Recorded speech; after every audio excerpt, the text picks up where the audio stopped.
सबको सब कुछ विरासत में नहीं मिलता, कई रातें बितानी पड़ती हैं किताबों के साथ। Hello everyone, welcome to my channel. कैसे हैं आप सब और आप सबकी स्टडी कैसी चल रही है? आई होप आप सबकी स्टडी बहुत अच्छी चल रही होगी फ्रेंड्स। और आज मैं अपने नाइट रूटीन आप लोगों के साथ शेयर कर रही हूँ, जिसमें मैं वर्ड्सवर्थ के कुछ इम्पॉर्टेंट टॉपिक्स जो बहुत ही इम्पोर्टेंट वर्क्स हैं उनको पढ़ रही हूँ फ्रेंड्स। और यहाँ पर इमॉर्टैलिटी ओड से मैं स्टार्ट कर रही हूँ एस के अरोरा की बुक से। तो 9 बजे से मैंने अपनी स्टडी स्टार्ट कर दी है और आप देखेंगे कि मैंने किस टाइम तक अपनी स्टडी कंप्लीट की और क्या क्या मैंने यहाँ पर कंप्लीट किया है फ्रेंड्स। तो मैं आप सब लोगों से बस यही कहना चाहती हूँ, दिन में पढ़िए, रात में पढ़िए, सुबह में पढ़िए या शाम में पढ़िए, लेकिन अपने लक्ष्य को पूरा करने के लिए पढ़िए ज़रूर। जब भी आपको समय मिले, जितना भी आपको समय मिले, अपनी स्टडी के लिए डेडिकेट कीजिए, क्योंकि जितना आप इसमें इन्वेस्ट करेंगे, ये एक ऐसा इन्वेस्टमेंट है, जितना आप इसमें इन्वेस्टमेंट करेंगे उसका आपको कॉन्सिक्वेंस, उसका परिणाम आपको इतना ही अच्छा मिलेगा। यकीन मानिए, एक बार इन्वेस्ट करके ज़रूर देखिए और इस इन्वेस्टमेंट का प्रॉफिट आप लोगों को ज़रूर मिलेगा। और यहाँ पर मैं वर्ड्सवर्थ के टॉपिक्स दोनों बुक से कंपेयर करके पढ़ रही थी।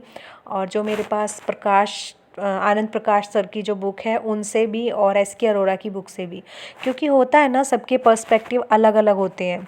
एक राइटर की बुक में किसी चीज़ को किसी तरीके से दिया रहता है और दूसरे राइटर की बुक में किसी चीज़ को दूसरे तरीके से दिया रहता है। तो दोनों में से अगर कंपेयर करके पढ़ेंगे, कुछ नई चीज़ें हमें मिलेंगी। और इनके मैंने नोट्स भी बनाए हुए हैं, और जब भी मुझे कुछ नया मिलता है या फिर मुझे लगता है कि कुछ अलग है, तो मैं उसको नोट्स में भी साथ ही साथ ऐड कर लेती हूँ फ्रेंड्स। ये मेरी आदत है। और वर्ड्सवर्थ और उनके वर्क्स जो हैं वो मैं पढ़ चुकी हूँ, लेकिन फिर से अब रिवीज़न एक तरीके से कह सकते हैं, सेकंड और थर्ड टाइम मैं पढ़ रही हूँ। तो जितनी बार पढ़ते हैं उतनी बार ही नया लगता है, क्योंकि हमें लगता है कि हमने कुछ पढ़ा ही नहीं है। किस किस को ऐसा लगता है कि हमने कुछ पढ़ा ही नहीं है? जब भी हम इसको पढ़ने के बाद कंप्लीट कर लेते हैं तो थोड़ा कॉन्फिडेंस आ जाता है कि हाँ, हम भी कुछ कर सकते हैं और हमने कुछ किया है।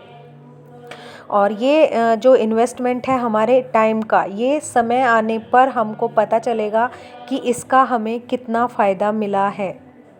फ्रेंड्स, कई बार हम इतने डिमोटिवेट हो जाते हैं कि अपनी स्टडी पर फोकस नहीं कर पाते, और हम बोलते हैं कि उसने मुझे ये बोल दिया तो मेरा माइंड इफ़ेक्ट हो गया, अब मुझे स्टडी में कंसंट्रेशन नहीं हो रहा है।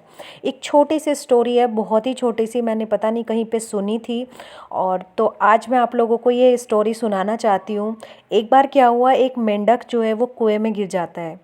और मेंढक जब कुएं में गिर जाता है तो उसको लगता है कि अब वो कभी बाहर नहीं निकल पाएगा, क्योंकि कुआं जो होता है बहुत गहरा होता है और मेंढक की पहुंच इतनी नहीं होती कि वो बाहर निकल सके। तो वो ट्राई करता है, उछल कूद मचाता है, बहुत कोशिश करता है बाहर निकलने की, लेकिन वो निकल नहीं पाता। ऊपर से जो दूसरे मेंढक होते हैं वो ऊपर से झांक रहे होते हैं और उसको बोल रहे होते हैं कि अब तो तू गया, अब तो तू मर ही जाएगा, अब तो तू बिल्कुल भी नहीं निकल पाएगा, अब तुझे कोई नहीं बचा सकता, क्योंकि कुएं से बाहर निकलना तेरे लिए बिल्कुल भी पॉसिबल नहीं है, क्योंकि कुआं इतना गहरा है कि तू अभी कभी भी बाहर नहीं निकल पाएगा। लेकिन जो मेंढक होता है वो बिल्कुल भी हार नहीं मानता और उछल कूद मचाता रहता है और कोशिश करता रहता है, बार बार कोशिश करता है कि वो बाहर निकल जाए, किसी न किसी तरीके से बाहर निकल जाए फ्रेंड्स। और एक दिन ऐसा आता है कि वो धीरे धीरे करके, जब वो जैसे उछलता कूदता है तो मिट्टी जो है वो उसके पैरों से गिरती रहती है और इकट्ठी होती रहती है। तो जैसे जैसे मिट्टी जो है वो इकट्ठी होती रहती है तो थोड़ा ऊंचा होने लगता है उसके पैरों के नीचे। तो वो फिर उछलने की कोशिश करता है, बाहर निकलने की कोशिश करता है, फिर से छलांग लगाता है। काफ़ी टाइम लगता है, समय लगता है, लेकिन एक दिन वो बाहर निकल ही जाता है फ्रेंड्स। ठीक है। अब जो बाहर वाले जो मेंढक होते हैं, बहुत सारे जो इकट्ठे हो रखे होते हैं, वो सोचते हैं कि हमने इसे इतना डिमोटिवेट किया, हमने इसको इतना बोला कि तू कभी भी बाहर नहीं निकल पाएगा, अब तो तू मर ही जाएगा, और तुझे तो कोई भी बाहर नहीं निकाल सकता, अब तुझे कोई नहीं बचा सकता, तेरा कुछ नहीं हो पाएगा, तो ये बाहर निकल कैसे गया? जब वो अंदर वाला मेंढक बाहर निकलता है और बाहर निकलकर उन सब का शुक्रिया अदा करता है। पता है क्यों शुक्रिया अदा करता है?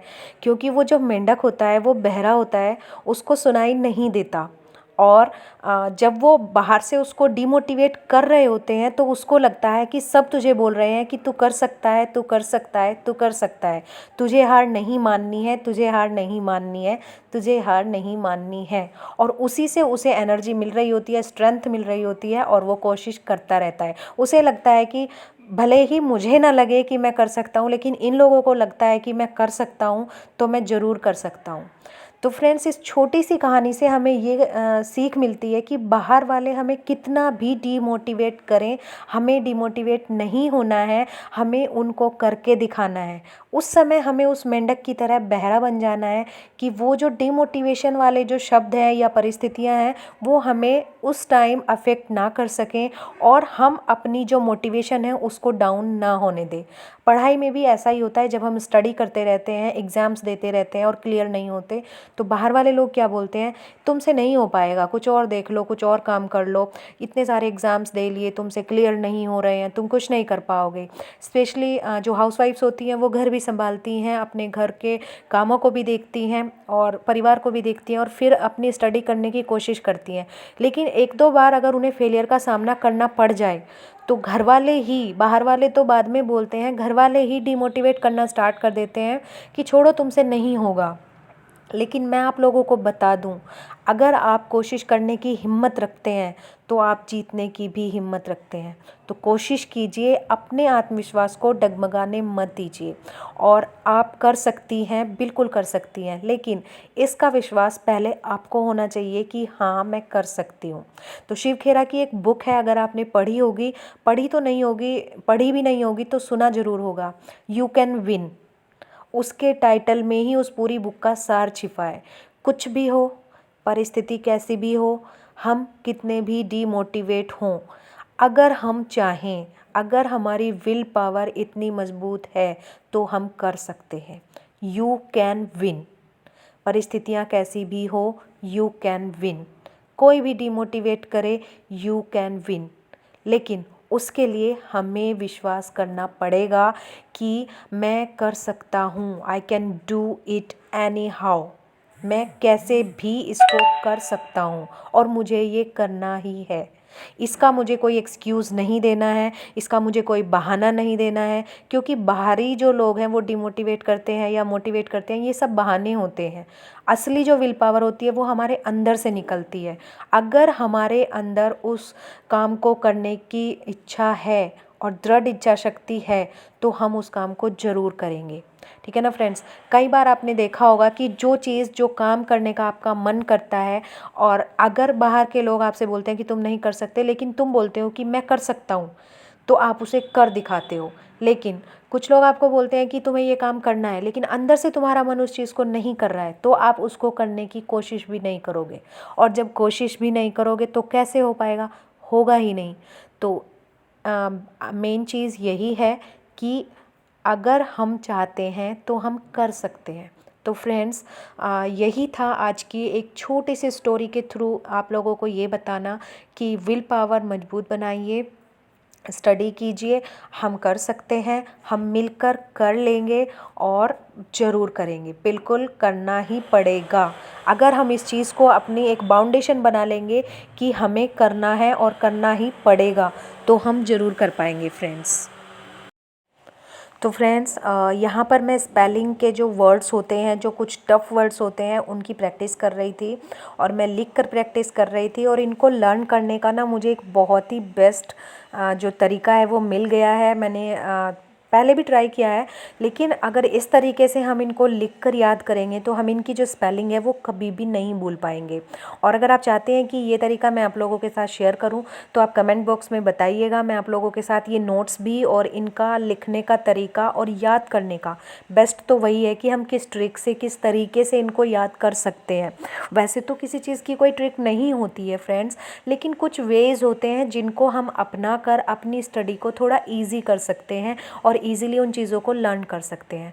तो यहाँ पर मैं ल्यूसेंट से स्पेलिंग टेस्ट के जो कुछ टफ़ वर्ड्स थे सभी नहीं नोट कर रही थी, ओनली जो टफ़ वर्ड्स थे वो नोट कर रही थी फ्रेंड्स। और यहाँ पर इन वर्ड्स की प्रैक्टिस की है मैंने आज, स्पेलिंग टेस्ट के जो वर्ड्स थे। तो आप लोग अगर चाहेंगे तो मैं आप लोगों के साथ भी शेयर कर दूंगी ये नोट्स जो मैंने बनाए हैं और किस तरीके से मैंने वर्ड्स को लर्न करने का तरीका निकाला है फ्रेंड्स। अगर आप चाहेंगे तो मैं शेयर कर दूंगी उस चीज़ को। तो बस आज के वीडियो में इतना ही, एक नई रूटीन आप लोगों के साथ शेयर करना चाहती थी और आप लोगों को बताना चाहती थी कि किसी के भी डिमोटिवेट करने से हमें डिमोटिवेट नहीं होना है। और यहाँ पर मैं फिर से इनको रिवाइज़ कर रही हूँ, फिर से एक बार देख रही हूँ कि कैसे कैसे मुझे इन्हें लर्न करना है और कैसे मैंने इनको लिखा है, कैसे क्या करना है, वही सब कुछ। तो फ्रेंड्स आज की वीडियो में इतना ही। अगर आप लोगों को ये वीडियो पसंद आए तो प्लीज़ लाइक कीजिएगा, शेयर कीजिएगा और मेरे चैनल को सब्सक्राइब कीजिएगा। अगर इसी तरह की स्टडी की वीडियो आप लोग चाहते हैं तो कमेंट सेक्शन में ज़रूर बताइएगा फ्रेंड्स। और टाइम आप देख सकते हैं 11:56 टाइम हो चुका है और आज की स्टडी का टाइम फिनिश होता है। तो थैंक यू सो मच।